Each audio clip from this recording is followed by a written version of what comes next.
receivers right, two left, first down from the Commanders' 18, four-man rush. JJ to the end zone. Touchdown! 18-yard touchdown to Josh Oliver, and the Minnesota Vikings have taken a 6-0 lead. The Commanders have it 4th and goal from the 1. Two receivers left, two right. Daniels empty backfield. Three receivers right now. Takes the snap on 4th down. Bounces around. Fires to the end zone. Incomplete. Deebo Samuel, back center of the end zone. Couldn't hold on to it. Joshua Metellus with excellent coverage. And the Vikings have turned over the Commanders on downs. 3rd and 1 for Minnesota from the 8. The Vikings are 4-4 on 3rd down. McCarthy under center. Hands it to Mason. Sprints to the left. To the 5. To the end zone. Touchdown! Jordan Mason with his 6th rushing touchdown this year. And Minnesota has taken a 13-0 lead. Inside here, shelter from the rain. 4th and 3 from the Vikings 19. 3 receivers left and 1 to the right. Jalen Daniels clapping to the ball. 3 on the play clock. Gets it, throws left, right. Left, that is picked off by Andrew Van Ginkel. And he goes steaming to the 50, to the 40, inside the 30. And that's where he's taken down. The Gink is on fire with his first interception this season. It is 2nd and 9 for Washington. Mariota going out of the shotgun. Deebo Samuel in the backfield, flexes out to the left. Mariota, he's going to throw to the left. Intercepted by Harrison Smith. And the hitman turns it up to the 40. And he's taken down at the 36-yard line. That is the 38th interception in Harrison Smith's storied career, meaning he has passed Joey Browner for sole possession of 4th all-time in the annals of Minnesota Vikings history. They used to play. Back in the day, you had to be a player that could carry your weight. What's going on, Buffalo Wild Wings Plymouth? What's going on? Welcome to the feast. Yeah, this is for you back there. We got shirts to throw into the crowd and everything. This is the Friday Football Feast, and welcome Alec Lewis from The Athletic. Nordo, I'm Paul Allen, engineer extraordinaire, J-Dub, Jared Wells, Nick Madden and his street team over there. And Devin Ward is guiding the Great Ship Love Covenant at FM 100.3, KFAN. And this is the Friday Football. It's the feast. Let's warm up together today, okay, into this Dallas Cowboys game this weekend. The 9 to noon open, and courtesy of Steve's Appliances and stevesappliances.com, that would include Alec Lewis's inclusion, 9 to noon, is kind of hodgepodge central. We begin with the Minnesota Vikings. Why? Because it's the football, what?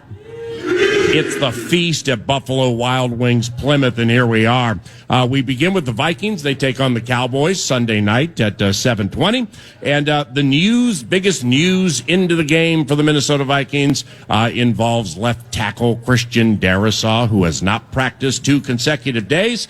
Alec is a journalist by trade, and he works for The Athletic and theathletic.com. Well compensated is the assumption.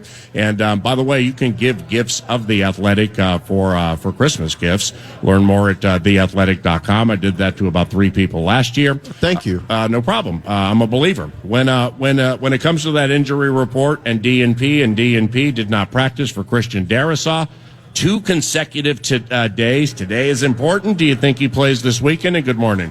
Good morning. Happy to be here. A lot of the folks who braved the weather, props to them. Christian Darrisaw, I'm kind of tired trying to figure out what's going on with that. There are days where he doesn't practice, and those are planned days. And then there are days where he doesn't practice, and you don't know if they're planned days.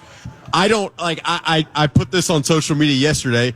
If he practices today, that would lead me to think that there's probably a high likelihood that he plays. He didn't get re-injured in the game, from what I understand. So it's been a wild ride for Christian Darrisaw from a health standpoint all year, it feels like. And I am done trying to prognosticate when he's playing, when he's staying in the game, when he's leaving the game, why he's leaving the game, who's filling in for him. So I'm that's where I'm at. But he's critical. I mean, he's critical when he's available, and it's not just in school.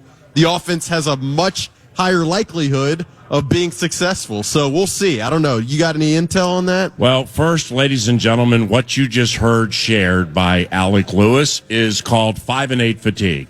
Yeah. The team's 5-8, and just there was part of that diatribe that was 5-8 fatigue. But see, Keyword tired. yeah, well, the crafty veteran recognized said fatigue.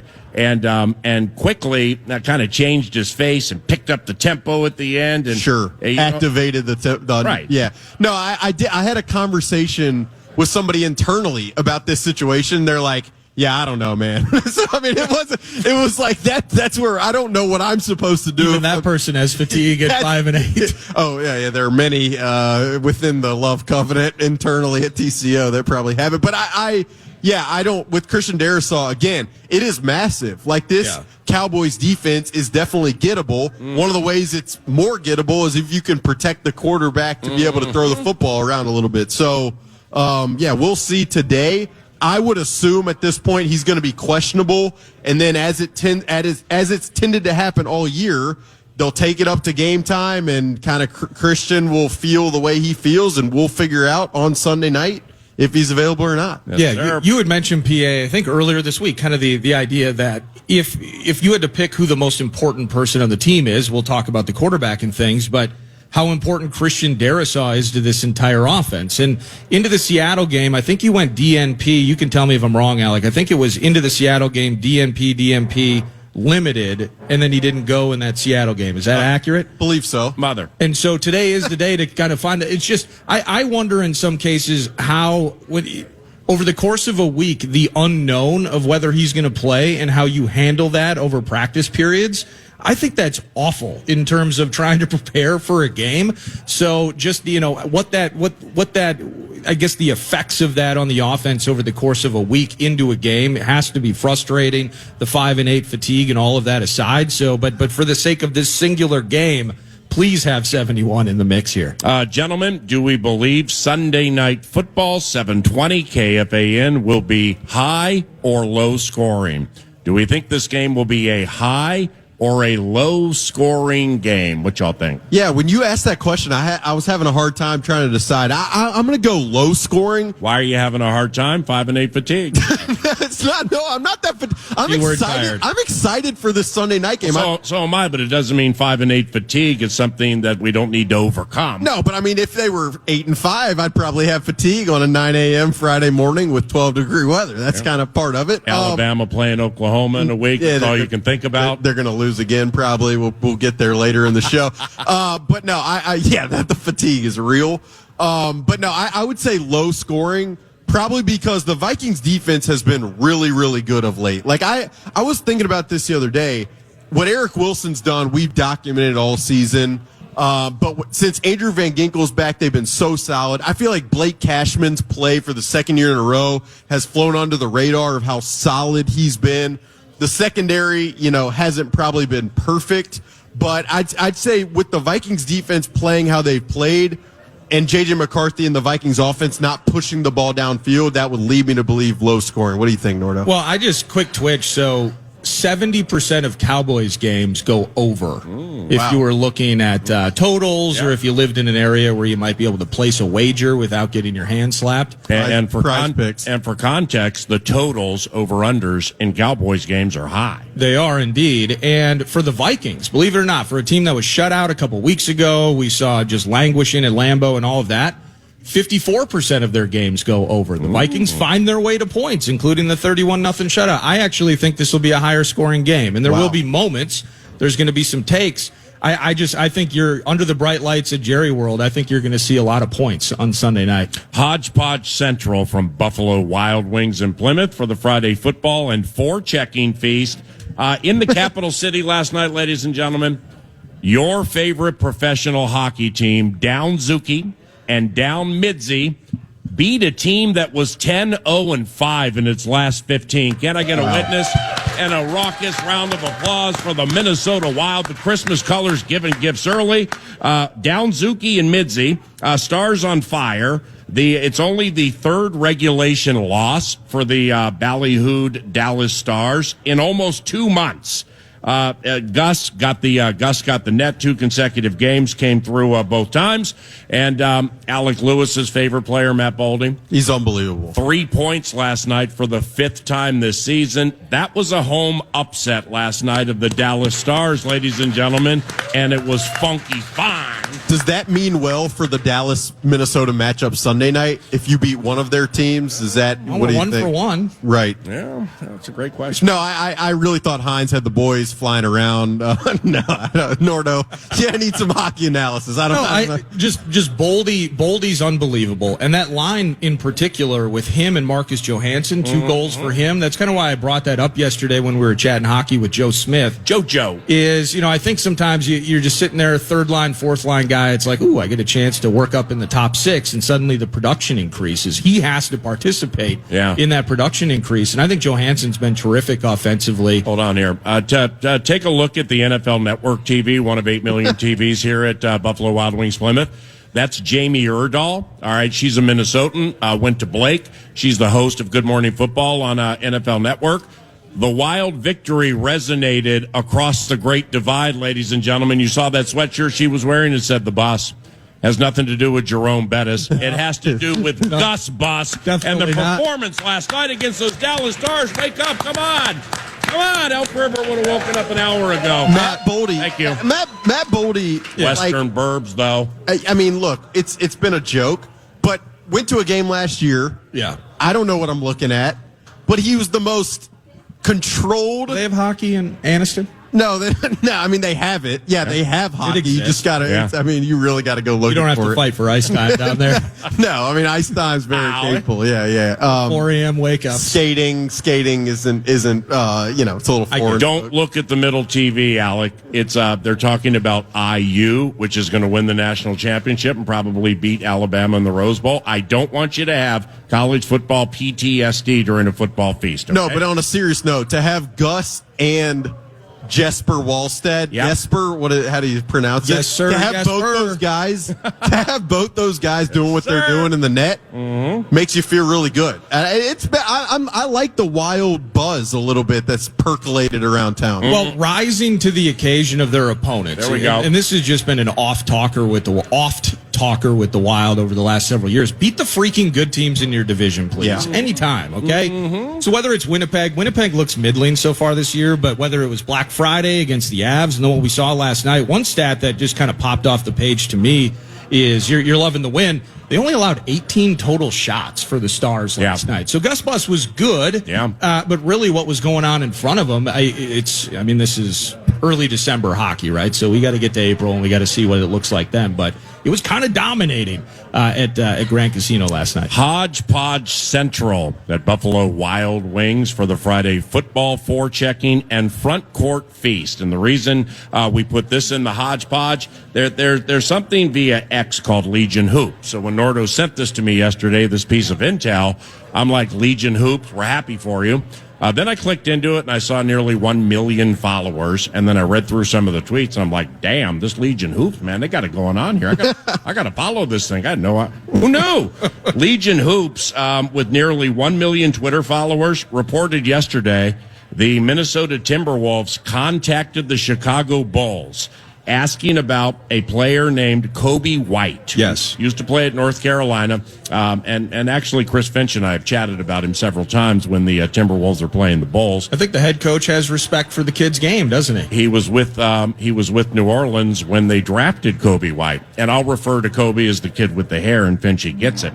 But he's a guard by trade. Kind of a point guard by trade, too, is Coby White. For the state of hockey, not necessarily following Bulls fan line with Adam Amin. Coby White, point guard by trade, and he's kind of in a difficult spot. They got a player named Josh Giddey, who's a better point guard than Coby White.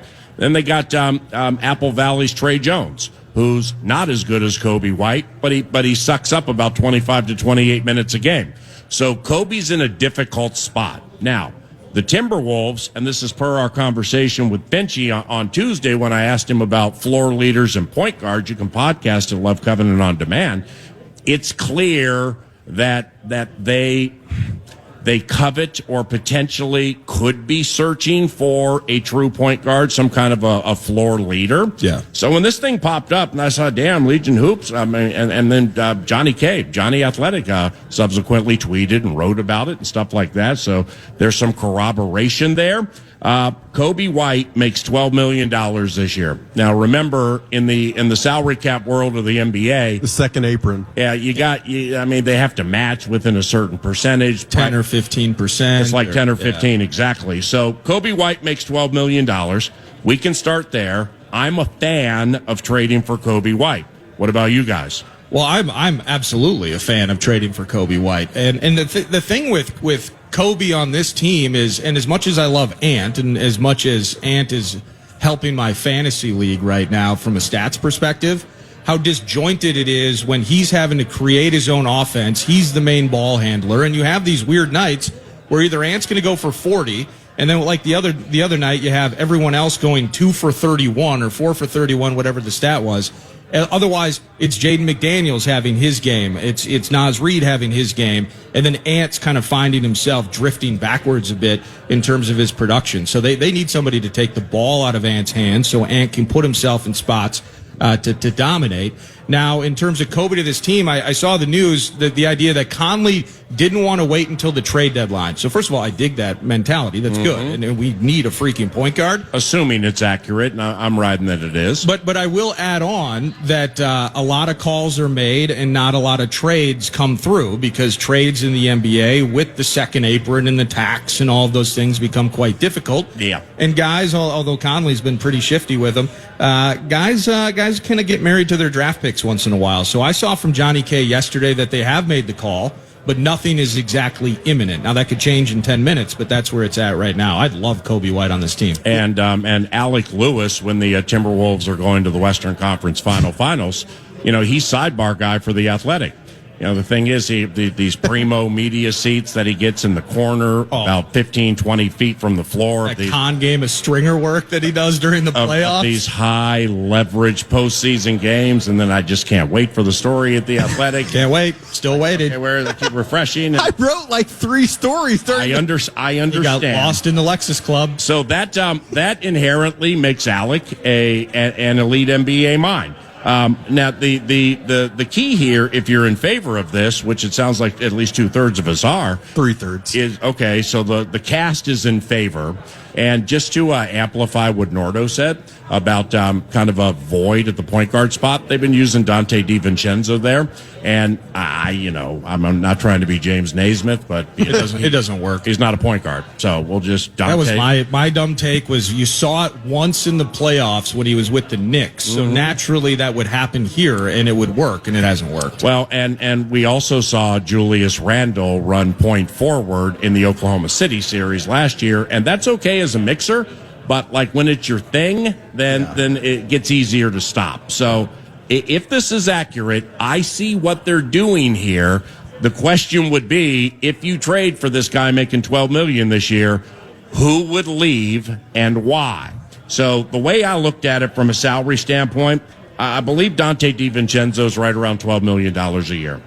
That could be a straight swap. Oh. Coby White for Dante DiVincenzo. Okay. If you want to get exotic, and like I don't see them trading Edwards or Randall. What about Rob? I don't think. Well, yeah, he doesn't make enough. That's the problem.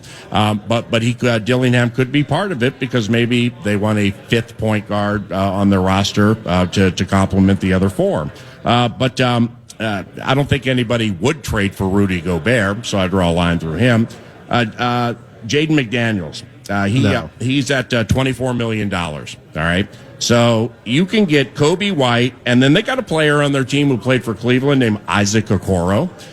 He can't score a lick, but he is a big-time perimeter defensive player. Auburn. Supposedly what DiVincenzo was going to be, along with hitting threes. War Eagle. Coby White is a better three-point shooter than Dante DiVincenzo for my taste. And he also handles the ball better as a true point.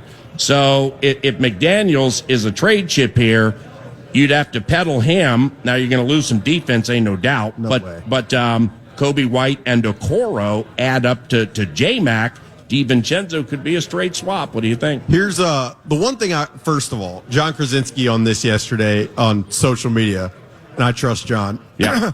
I can tell you that there is absolutely nothing cooking there right now. Could that change down the road? Maybe. Right. He's certainly a name to watch, but nothing percolating yet. So yeah. It's not something to dismiss entirely with the way John said that. Mm-hmm. I agree. Just reading between the lines. One quick segue I'll have. The Suns game on that weeknight was like a no-brainer Wolves loss. Like a weeknight game. The one here? Yeah. The weeknight game against the Suns team without Devin Booker, you knew they weren't showing up at the beginning of that game. It's felt like since I moved here in 2022, like they do this every year, where it's just early in the season against a team that they should easily beat. They are incapable of doing that, and it's very frustrating to watch, at least for me, someone who likes basketball. But I do feel like the point guard spot would really allow them on both ends of the court to be much better. It's unfortunate that Rob Dillingham hasn't progressed, I think, to the spot that you'd hope that he would at this point. He's still a young player, obviously, but we'll see. To the point, Finchie gave Bones Highland Dilly's money the other night. And Bones Highland, sometimes you watch Bones Highland, you're like, man, that guy can really score the basketball, but it's just, it's not probably a sustainable path. So Coby White for sure. For me, and again, this isn't the Coby White conversation. I just would love on a Tuesday night when they're playing the Suns at home to have full conviction that they are going to come out and give it to the other team on that night. And I've never, I texted a buddy looking that the Wolves played that Tuesday night, and I'm like, this is not going to go well. And I shouldn't feel that way. I shouldn't. That's next to your right, Nordo. Yeah, that's college sports mentality, right? And it's fine. And when you grow up in a blue blood college sports market like Alabama with the Crimson Tide, or college basketball, and Alec follows that markedly more closely than us. Every single minute of every single game is clap your hands, back the floor, get down and slide, and play defense. This is the NBA, man.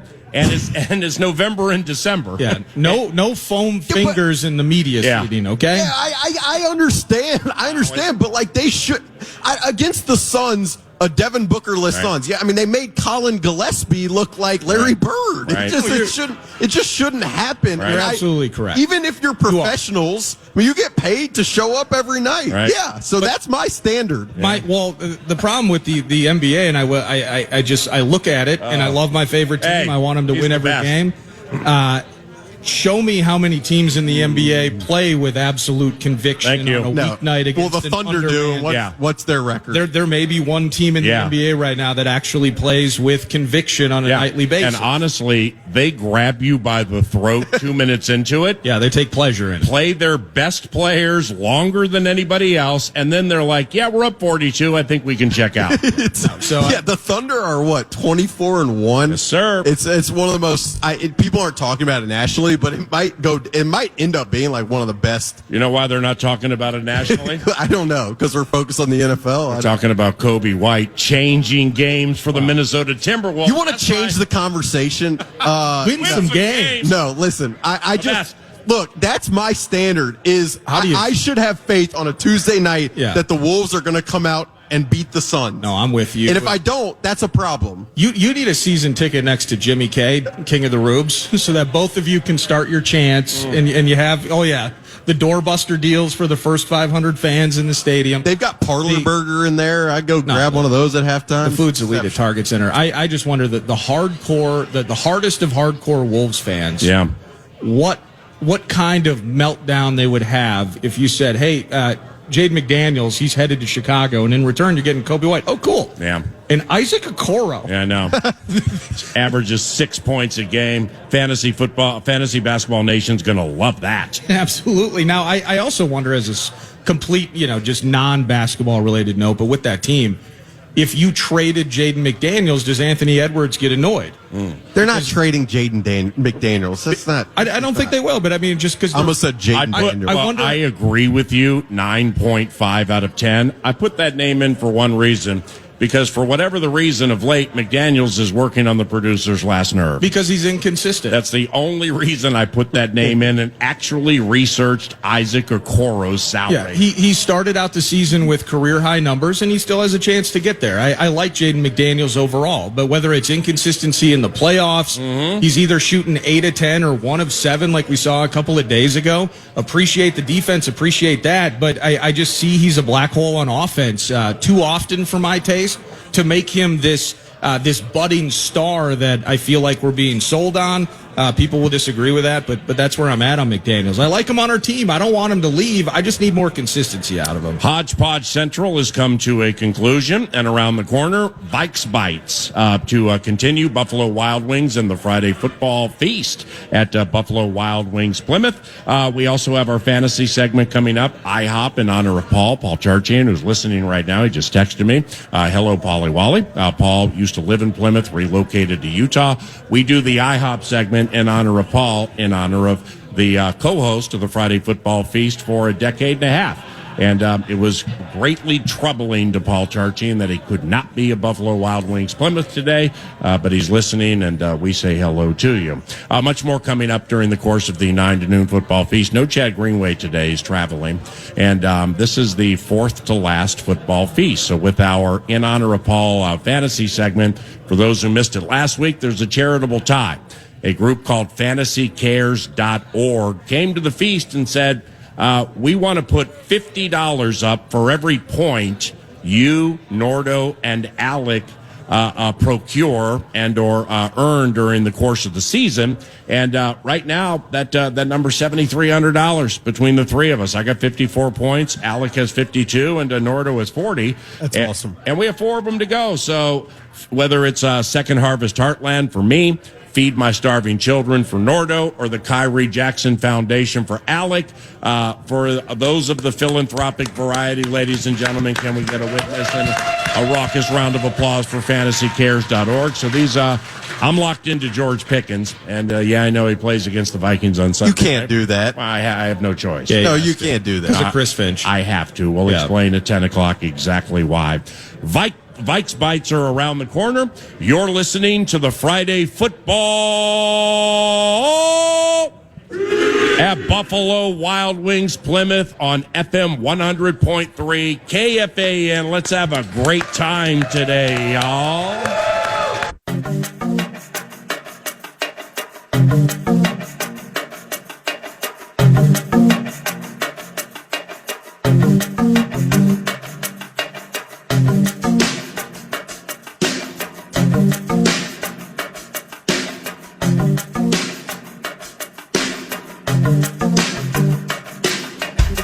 Ladies and gentlemen, it is now post time for Viks Bites, provided by Thousand Hills Lifetime Grazed, grass-fed beef. You can shop online. Box of meat shows up at your doorstep. You can go to your local Coburns and Kowalski's as well, local co-ops. Proud sponsors of Gophers Athletics. They're a Clearwater, Minnesota-based company. Love Matt and everybody at Thousand Hills. A break from Viks Bites for a second. I just noticed at a table to our right, we have at least 3 people wearing Alec Lewis podcast shirts. The Alec Lewis Show. Have you gotten your shirt yet? No, I want a stocking cap. When did you get those? It's the marketing director. She's orchestrated a lot of different things. Kidding me? I don't. I want to wear it tonight to the First Resource Bank Christmas party. Yeah, how do I get one? I mean, you see Tim Siegley, Aaron Siegley, Charlie Anderson. That's kind of how it goes at the First Resource Bank Christmas party. So we got shirts. Podcast going pretty well, isn't it? Yeah, the podcast is. I mean, it's not the audio network, the vast and ever expanding, but it is. Yeah. The Alec Lewis shows. It's been good. It's the 5 and 8 fatigue might be affecting the host's ability to give it everything he's got. But yeah, can I lock you into a commitment? I can get a shirt. Work on it potentially. Okay. We'd have to run that up the flagpole. I understand. And via YouTube, the Alec Lewis Show. And the iHeart app. Don't forget to hit that sub button. And don't forget to like. Ring that bell. Like, notifications. Like, subscribe, rate, follow, review, comment, all the good stuff. And don't forget to hit that sub button. Someone commented on a recent episode and said that I sounded like I have a sinus infection permanently. That was harsh. That was real harsh. Yeah. I mean, You know, there's 5 and 8 fatigue for more people than just the 3 up here right now, Mr. Alec. All right, Viks Bites. Darn it, my headphones went out a minute ago. Viks Bites provided by? I believe it's Thousand Hills Lifetime Grazed Grass-Fed Beef. All right, here's the first question. I do Viks Bites on Friday, giving Nordo a break from it. He does a great job Monday through Thursday. He gets an opportunity with Alec Lewis from The Athletic, theathletic.com, to opine on some of these hopefully pertinent queries. Ooh. And the first one is off the Vikings news with which we started 35 minutes ago. Christian Darrisaw hasn't practiced 2 consecutive days. Might practice today, might play over the weekend. But for either one of you, how much does it hurt if Darrisaw does not play in this game? Gigantic. I mean, it's absolutely gigantic because the drop-off is immense to go from Christian Darrisaw, both in the run game and the pass game, to Justin School. School caught a stray.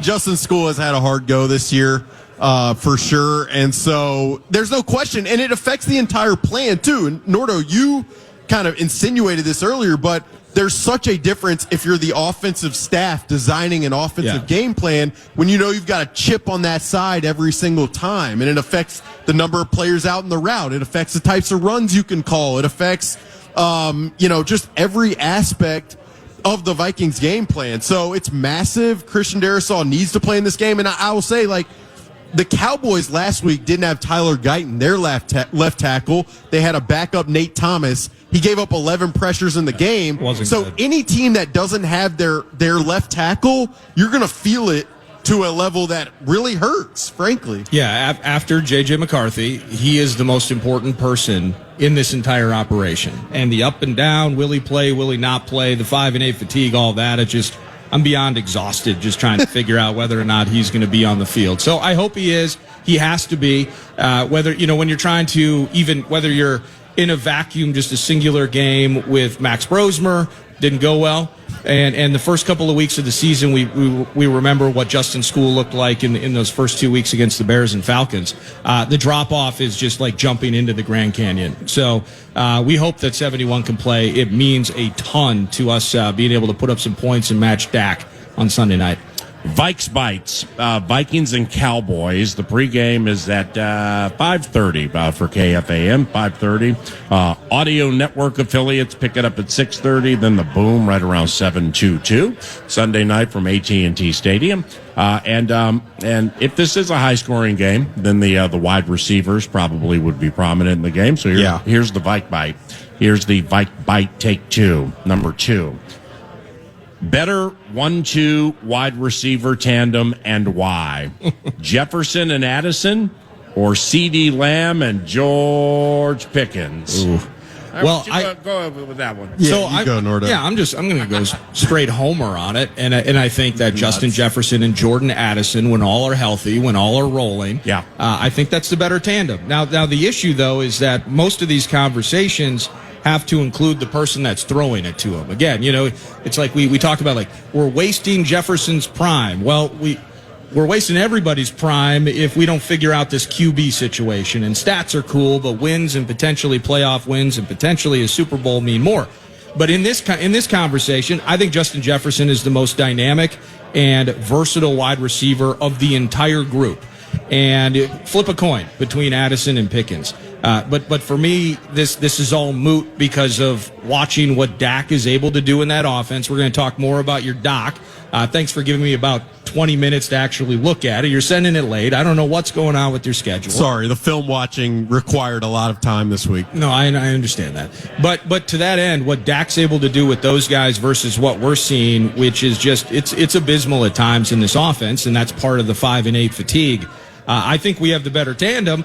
We also have one of the most underutilized tandems and the unrealized fruit of said labor by receivers in the NFL. It's actually it's a really good question, PA. So I appreciate the question. Well, thank you. It's a low hanger as if it were March. Justin, and we were looking to kill segments. Among the four, March is 5 and 8 fatigue, though. It's 5 and 8 fatigue. The announcer has it too. Among the 4 receivers, Justin is easily the most reliable. Okay. I would say Jordan Addison, the potential is definitely there, but the production of those other 2 guys specifically this year, I don't know how reliable George Pickens is, but this year in particular, he's been pretty reliable. So I'd probably, for right now, have these two guys. If you're giving me have the Cowboys two guys. If you're giving me the option for the future, that's what it is. It's like it's same quarterback, same level of competition, all healthy, like the Nord said. Well, I mean, Addison has provided some headaches along the way. Yeah. I have a feeling the headaches provided by George Pickens. Oh, my goodness. That there's no remedy. There's stories like you talk to certain people in college, and there's stories of like him showing up like 45 minutes before the game. Michigan State? No, Georgia. He went to Georgia. George Pickens. Yeah, he's from Hoover, Alabama. Got it. But like him showing up like late, right before the game. Hoover, Alabama, is that where the Lewis Feldman law firm is located? That's pretty Anyway, good. Go ahead. What is this, an ad segment? Now I'm ready for the 11. No, but George Pickens and CD Lamb, just to segue to this game in particular, like this is a tough test for the Vikings secondary. And what if Pickens can't get around Fabian Moreau? You asked Kevin O'Connor earlier in the week about Fabian Moreau, and it was interesting to hear. I made a movie about George Pickens against Fabian Moreau is like me guarding Coby White on the basketball court. It's just not. No offense, but that's just George Pickens. That's what they said when Cam Dantzler shut him down last game. Look, George Pickens and his ability to run. One of the most interesting things about the Cowboys is they run slants at such a high clip. Like, they've targeted slants on like 10+% of passes this year. Sounds like a gink route jump TD number 6. But the hard part is if you're going to try to allocate multiple defenders to George Pickens, that opens up space in the middle of the field. And if you're trying to allocate multiple defenders to both guys on the outside, there's a lot of space in the middle of the field. So it is a tough challenge for Brian Flores' defense. And this is where I go back to like the script of the game. For the Vikings to get ahead early would be huge to then put them in a situation where you can probably activate pressures, activate blitzes, and really get at Dak Prescott. But I think Dak's playing at a really high level right now. So in the end, who is the tandem if all things are the same? I mean, just say Dak and Pickens in front of all these Vikings fans here. Well, Justin, he's the best of the four. Addison has been a more reliable receiver with the right quarterback than Pickens. 19 TDs in his first 2 years. That's true. That's true. I think that's a separator. Jefferson has proven no matter the QB. Because, I mean, Dak's had the steady QB. Dak having a wonderful year, but CD's had him every step of the way. Justin's had to adjust to a bunch of different ones and still has been better. It's really a question of, like, do you believe more in the upside of George Pickens or Jordan Addison? Right. And it's a hard one to answer. I do think that is tough. For as much as we've seen some of the off-field stuff with Jordan Addison. We've talked about George Pickens and where his head's at. I mean, that is kind of a dice roll. But the ceiling of George Pickens is, as Michael Jordan once said, at the roof or whatever, through the roof. Yeah. So Pickens is unrestricted after the year. Yeah, and he's going to make a boatload of money regardless of where he goes. And how much of that plays into his production, though? I mean, he finds himself in an offense, but I don't think it's completely unreasonable when you see some things. We saw it with, I'm just using obscure Vikings right now, but like Afadio Denebo has the type of year that makes you think he can start games, and it's a disaster. Patrick Jones into a contract year. Look what Kyle Pitts did last night. Kyle Pitts. He did what no tight end has done since like 96 or something. Shannon Sharp related names being thrown out means that was historical. But I'm just curious how much a contract year motivates a guy individually. Now everyone gets paid off by it, right, with the production and the wins potentially. But I'm just curious.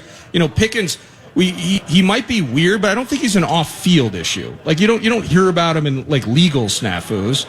Yeah, he might just be mercurial. Yeah, it could be for sure. No, I mean, look, he's a fascinating player, and he does some stuff on the field where you're just like, I have never seen some of that stuff. So he's impressive. It's going to be interesting to see how the Vikings try to defend him on Sunday night, and I'm looking forward to watching the plan that they try to impose. Those are Viks Bites from Buffalo Wild Wings Plymouth for the Friday football feast. Back after this.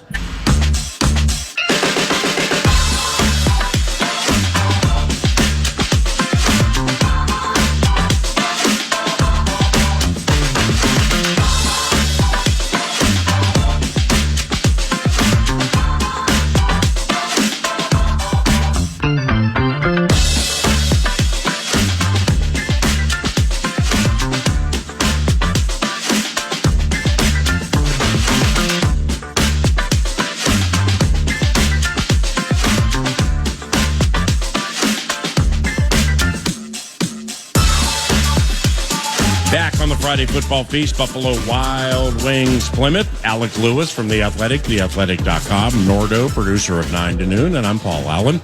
J-Dub, Jared Wells, engineer extraordinaire for the Feast. And all the KFAN Minnesota Vikings audio network broadcasts. So he'll be with us in Dallas. Nick Madden's street team here to serve you.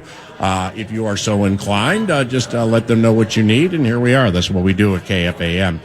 Coming up at 10 o'clock, we're going to get into some fantasy football involving wide receivers. But first, a break from that with the college football bowl system, not being an elite college sports mind. The bowl system's cool. I dig the bowl system. Maybe the hardcores from like Tuscaloosa and Gainesville and things like that. Maybe they're not super big on the college bowl system. What's your favorite bowl?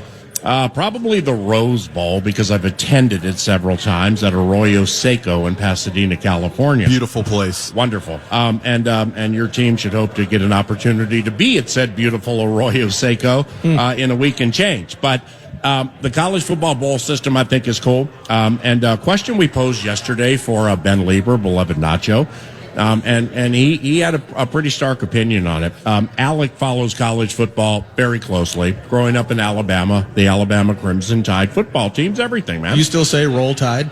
Do I say? Yeah. I mean, I live. It's a lifestyle. Well done.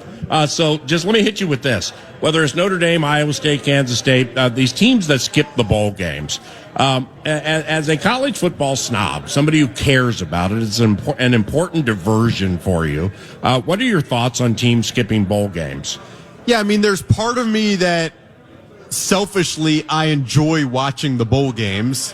It's nice on a Wednesday in late December or whatever to be able to flip on the TV and see some absurd game in Jacksonville. Like that has no bit. It's just entertaining to be able to turn that on. Just like a 1 p.m. matinee. Yeah, it's like between South Florida and Connecticut. I mean, it's just highly entertaining. Remember when they used to have like the Blue Gray Bowl on Christmas? Yeah, of course. Well, Birmingham used to have the Papa John's Bowl. Then it became. I mean, it's fun for these towns a little bit. But I will say, like, I also see the part of it where it's like, what's the point? I mean, what's the point?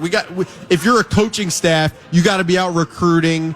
The players are in the portal, so they're not tied to their teams, which I don't like any of this stuff, but it's just kind of the nature of where college football is at. So I probably see it a lot of different ways. And teams are compelled by the cash to be in the bowl. Right. And it just feels like college football has become, maybe has always been, just professional, frankly. Like, I don't know how else to say it. This doesn't really like move the meter for you super negatively or super positively. Like I mean, I don't want to take Nacho Libre out of context, but he was like, shame on you, college football. The system's so broken and things have gotten so out of hand on so many different levels. That's why this is happening. They're taking a stand, drawing a proverbial line in the sand, and he's all for it. Yeah, and part of me does feel like there is way too much priority put on the playoff and making the playoff to where it's diminished almost everything else. Mm-hmm. And it definitely affects like the history and the pageantry and part of what makes college football different and special. And so that's kind of frustrating and infuriating. But no, I don't get crazy upset about it. Like Missouri, my alma mater, a couple years ago, they beat Ohio State in a bowl game. And, like, I had a bunch of college buddies, and they're pumped. We beat Ohio State. I'm like, yes. Okay, but Marvin Harrison didn't play. And they don't, like, their quarterback didn't play. So what does it really do for you? I don't know. I see it a lot of different ways, but I'm not crazy passionate about it. I just hope, and I think I'm hoping for something that is, that doesn't really have – like my hope doesn't matter, but I hope college football just doesn't lose some of the essence of what makes it different and special, and it feels like we are losing that. I think it's already been lost. They just showed something on one of these TVs at Buffalo Wild Wings Plymouth for the Friday Football Feast. Like the top 25 NIL earners in college football, and it's reported because it's very hard to get like hammer in on. exactly what The it money. is and from whom. But, with Caleb Williams, they were all super accurate with the 3 and change, up to 4 that was reported when he was a rookie. Who's the Texas quarterback? Arch Manning. Arch Manning. Okay, is he a freshman or a sophomore? Sophomore now? I think Okay. sophomore, junior. Okay, and you know what? Here's what's sad about it. It doesn't matter. I'd like to ask, is he really good? Do you think he's going to be the next Manning to pop tags and make a lot of money and memories in the end? It doesn't matter. He's a Manning who's the quarterback for the Texas Longhorns. $6.5 million for the NIL. $6.5 million. Holy cow. There's a basketball player at BYU right now, AJ DeBonsa, I think is his name, and he's making $6 to $7 million. BYU, man. It has become such big business. And again, there's part of me that understands. Like, we all watch it, we all love it. But it's definitely affected. I don't know what you guys are saying. I'm nervous about it. But No. Yeah. You're fine. Yeah, we just had a secret handshake. Sure. And we're moving on to the next part of the conversation. Well, the thing with Arch Manning, though, I think, and somebody can fact check me on this, there was some bit where he was offered $3 million at Texas, and I think he actually turned it down because Quinn Ewers was getting, maybe $500,000 or something much smaller. And so Arch is like, I can't be chilling on the bench making $3 million while the starting QB at Texas is hawking chicken tenders somewhere. All right, so IU. Indiana University. Yeah, I've heard of them. Okay, all of a sudden a football school is what they tell us. Beloved Hoosiers, go Hoosiers. Do you think, or what chance do you believe, as a college football snob and an elite football mind, what chance do you believe IU has to win the national championship? A pretty good chance. Yeah, I mean, IU? Kurt Signetti, who took over that job a couple of years ago, has ascended into a place from a coaching perspective and platform. This is more than Mark Cuban dumping tens of millions into the sports programs and bringing in. I mean, they got 4 key guys from James Madison. Yeah, there's part of it where they definitely have a certain amount of funds that allow them to play with the big boys from a personnel perspective, but the coaching there is so good and so sharp. Cow. And then their quarterback this year, Fernando Mendoza, is a potential number 1 pick. And so when you've got that guy and you're well coached, and then what blew me away in the Ohio State game was they just manhandled the fronts offensively and defensively in that game so they can control the fronts. They've got a quarterback. They have skill players. They're really well coached. It's hard not to.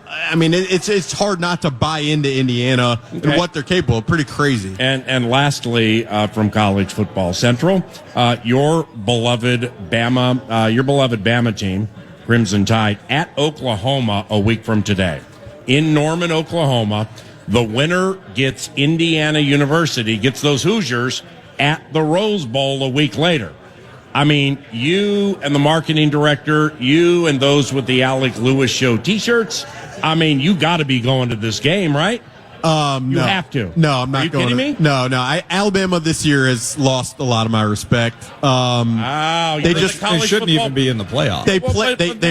They shouldn't. They play a style offensively that drives me nuts. Mm-hmm. They try to throw it around the yard with the quarterback who is fine. It's a lot of designery plays. They don't run the ball. The play call, the quarterback is frenetic oftentimes. Dumb question. It's still DeBoer down there, right? It is still DeBoer down there. What do the prideful Tide lovers in Tuscaloosa think about DeBoer? Well, prideful Tide lover. If he wins more, then they'll like him. It's a bottom line business, just like the Wolves on a Tuesday night. Yeah. If you show up and you play the way you need to play, then you will be respected by the fan base. But they have a standard that has led and bred success for a long time. Mm-hmm. And so if they lose to Oklahoma for the second time this year, people will be really frustrated, and they have every right to be, because they expect. You're not going to this game. No, I don't. It's really hard to watch Alabama for me this year. Well, the reason I mentioned that they shouldn't be in the playoff, you're a front runner. No. You're a front runner with this is your very favorite team of all of them, and amazingly to some, including you, they have a chance to win the national championship. They shouldn't even be in the playoff. Oh, gee. They Notre Dame started the year with close losses to Miami, Yeah. and then I believe it was A&M, who are both in. Yeah. And they Well- ran the table the rest of the way. And I know they're putting 50 on Stanford here. I get Yeah, that. I can't look But the at this most guy. recent example of Tide football is them just getting housed. Okay, And but- outclassed to the max by Georgia in the SEC title game. It should have been Notre Dame, which is why they were totally right on multiple fronts to not take the carrot and deny a bowl. Okay. Just, no, we'll Who's chill and do texting it you? next year. Jonathan Allen? Poopy Dave, who is he's one of my very best friends for a quarter century. He started following Miami football. It was Ray Lewis. It was Ed Reed. It was Jeremy Shockey. It was that whole group. And so and Johnny Ojampa too used to work for KFAN. Frank Gore. Excellent basketball player. Johnny O's listening right now too. Well, if he's a Canes fan, that means he hates Notre Dame. right? They're blowing up my phone with the robbery that took place with the Canes or whatever, and I wish the Canes could play Alabama so they could beat them by 30. And I didn't read the stories, but I saw enough with the headlines and the subheads to recognize, Notre Dame thinks this. Oh, Miami beat Notre Dame. And Kendrick Perkins just told me this on ESPN. And then we got this guy over here saying this. Okay, I understand. Kendrick Perkins. When is college football or college sports not shrouded in some form of controversy? So I'm able to put it off to the side. We have the teams. Your favorite team is one of them. And if they win in Norman, and you should be there, then, okay, if they do win, are you going to the Rose Bowl? Probably not. Why? Because I don't have to, I don't. Giants? Oh, no, the Athletic. And wait, the Vikings play middle of the week for That's Oh, wow. covering it for the You could go to the Athletic game. No. I've seen a lot of football this year. Oh, I don't need to Christmas see any presents more football in and then person. just head out west. I really can't take Thank you. much more. Warmer weather, bring the marketing director. I can't take that much sounds good more. enough to eat. Didn't Oklahoma get the W at Tuscaloosa They earlier did. this year? They already beat Alabama this year. Well, you know what they say? It's tough to beat a team twice. Thank you. That's what they say. That's what they Especially say. in college football. You know what they also say? Got to get the first down. Once you get the first down, offense goes once you get the first down. Go ahead, brother. All right. Well, so you think 10 seconds you get it all? Sure. If you had to bet a team to win the college to win the championship, would you bet Indiana? No, I'd probably bet Ohio State. Ohio State. Yeah. Thank you. Alec Lewis, Nordo, yours truly, Paul Allen. Into the second part of the radio show, we begin with some fantasy football, and then we roll down to some Thursday locker room drive-bys with some Texas natives. I walked around the Vikings locker room yesterday with the contraption. Excuse me. And spoke with nothing but Texas All good? natives about what it was like growing up in Texas, having to hear America's team and stuff like that. Hopefully you like them. That's coming up 30 minutes from now. Back to Buffalo Wild Wings Plymouth in a flash.